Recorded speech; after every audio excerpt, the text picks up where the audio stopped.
Hi all, welcome to Akila vlogs. இன்றைக்கி நம்ம டின்னருக்கு இட்லி சாம்பார் எப்படி பண்ணுறதுன்னு பார்க்கலாம். இது மாதிரி நீங்கள் பண்ணியிருக்க மாட்டீங்க, இது ஒரு டிஃப்ரெண்ட் ஸ்டைலில் இருக்கும். வாங்க எல்லோரும் எப்படி செய்யுதுன்னு பார்க்கலாம். இந்த பவுலில் ஒரு 1/2 கப்புக்கு மேலே 3/4 கப்பு துவரம் பருப்பு எடுத்து கழுவிட்டு பருப்பு ஃபஸ்ட்டு வேக வச்சுக்கலாம். இதுக்கு ஒரு மசாலா பவுட்ரு வறுத்து போடணும். கொஞ்சமாக கடாய் வச்சு ஆயில் போட்டுக்கலாம். ஆயில் போட்டுட்டு இந்த ஸ்பூனில் 2.5 ஸ்பூன் தனியாக போட்டுக்கலாம். ஒரு 8 வரமிளகாய் போட்டிருக்கேன். காரம் உங்களுக்கு தேவையான அளவு நீங்கள் சேர்த்தியோ இல்லை குறைச்சியோ போட்டுக்கோங்க.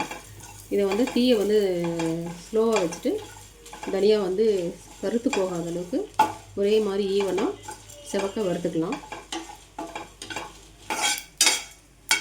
தனியாக நல்லா செவந்துருச்சு. இப்போ வேறு ஒரு பிளேட்டில் மாற்றிக்கலாம்.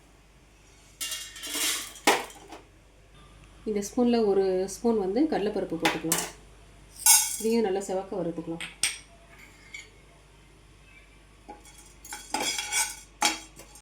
கடலைப்பருப்பு நல்லா செவந்துருச்சு. இதை ஒரு பிளேட்டுக்கு மாற்றிக்கலாம். இது கூட ஒரு சின்ன முடி தேங்காயை கீற்று போட்டு இதில் போட்டுக்கலாம்.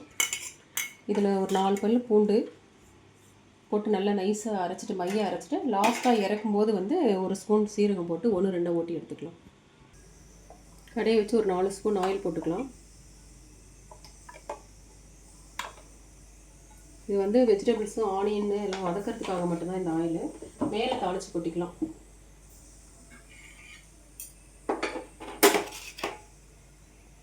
சின்ன சின்னதாக 2 பெரிய வெங்காயத்தை சின்ன பொடியாக நறுக்கி வச்சுருக்கேன். ஒரு 7-8 பீன்ஸ் குட்டி குட்டியாக நறுக்கி வச்சுருக்கேன். ஒரு பெரிய கேரட்டை சின்னதாக நறுக்கி வச்சுருக்கேன். ஒரு மீடியம் சைஸில் ஒரு 3 தக்காளி அரிஞ்சு வச்சுருக்கேன். இது இல்லாமல் ஒரே ஒரு சின்னதாக கத்திரிக்காய் குட்டி குட்டியாக நறுக்கி வச்சுருக்கேன். இட்லி சாம்பார்னால இந்த அளவுக்கு வெஜிடபிள்ஸ் போதும். தாளிக்கலாம். ஃபஸ்ட்டு ஆனியன் போட்டுக்கலாம்.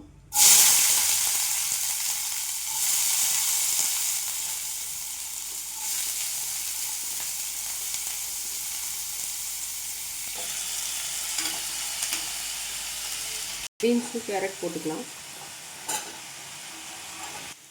வதக்கிட்டு திரும்ப நம்ம வேக தான் வச்சு நம்ம மசாலா ஊற்ற போகிறோம். ஸோ இது அந்தளவுக்கு வதங்கினதே போதும். ஒரு பாத்திரத்தில் மாற்றி வேக வச்சுக்கலாம்.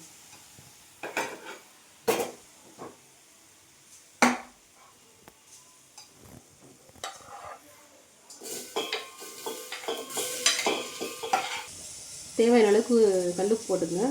சால்ட்டு போடாதீங்க, கல்லுப்பு போட்டால் தான் கொஞ்சம் டேஸ்ட் நல்லாயிருக்கும். காய் வெந்துருச்சுங்க. பருப்பு கரைச்சி ஊற்றிக்கலாம்.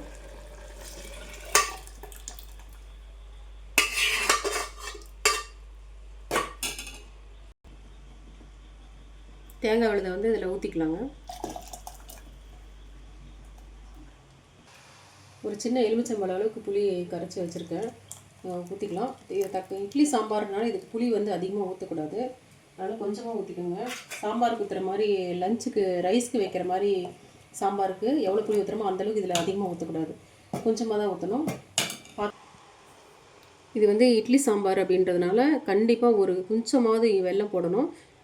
ரவுண்டு போட்டிருக்கேன். நீங்களும் அந்த மாதிரி போட்டு பாருங்கள், டேஸ்ட்டு சூப்பராக இருக்கும். சாம்பார் முடிஞ்சது, தாளிச்சிக்கலாம். சாம்பார் தாளிச்சிக்கலாம். ஒரு தட்கா பேன் வச்சு ஆயில் 2 ஸ்பூன் போட்டுக்கலாம்.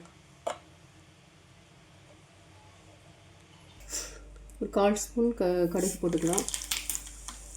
ஒரு 1/2 ஸ்பூன் சீரகம் போட்டுக்கலாம். ஒரு 4 குண்டு மிளகாய் போட்டுக்கலாம். கொஞ்சம் கருவேப்பிலை.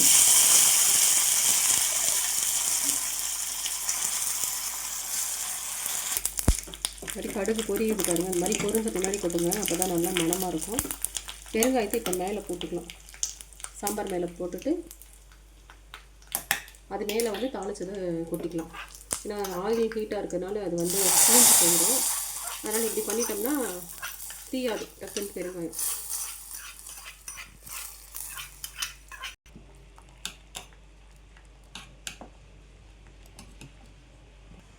அவ்வளோதாங்க, ஹோட்டல் ஸ்டைலில் இட்லி சாம்பார் ரெடி ஆகிடுச்சு.